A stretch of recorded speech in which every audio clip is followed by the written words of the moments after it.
Hello, ഒരു വടക്കൻ വീരഗാഥ എന്ന ചിത്രത്തിൻ്റെ മൂന്നാം ദിവസത്തെ ഏറ്റവും പ്രധാനപ്പെട്ട കേരള ബോക്സ് ഓഫീസ് കളക്ഷൻ റിപ്പോർട്ടാണ് ഇന്നൊരു വീഡിയോ ഭാഗത്ത് ഉൾപ്പെടുത്തിയിരിക്കുന്നത്.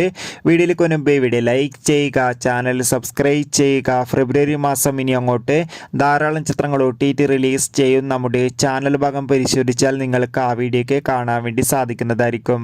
മമ്മൂട്ടി, മാധവി, സുരേഷ് ഗോപി എന്നൊക്കെ പ്രധാന കഥാപാത്രങ്ങളായെത്തി ഫെബ്രുവരി 7-ാം തീയതി തിയേറ്ററുകളിൽ വീണ്ടും 4K റിലീസ് ചെയ്ത ചിത്രമായിരുന്നു ഒരു വടക്കൻ വീരഗാഥ.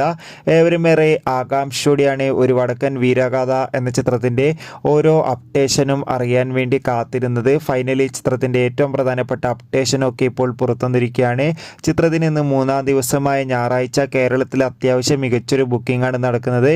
ഇന്നും ചിത്രത്തിന് 5 ലക്ഷത്തിൻ്റെ അടുത്ത് വരെയെങ്കിലും കളക്ഷൻ നേടിയെടുക്കാൻ വേണ്ടി സാധിക്കുമെന്നാണ് ട്രാക്കിംഗ് റിപ്പോർട്ടുകൾ സൂചിപ്പിക്കുന്നത്. എന്തായാലും ഒഫീഷ്യൽ കളക്ഷൻ റിപ്പോർട്ടിനായി നമുക്ക് കാത്തിരിക്കാം. ചിത്രം കണ്ടവരുടെ അഭിപ്രായം കമൻറ്റ് ചെയ്യുക. ഒരു വടക്കൻ വീരഗാഥ എന്ന ചിത്രത്തിന് വേണ്ടി എത്ര പേര് കാത്തിരുന്ന് കമൻറ്റ് ചെയ്യും. Bye bye.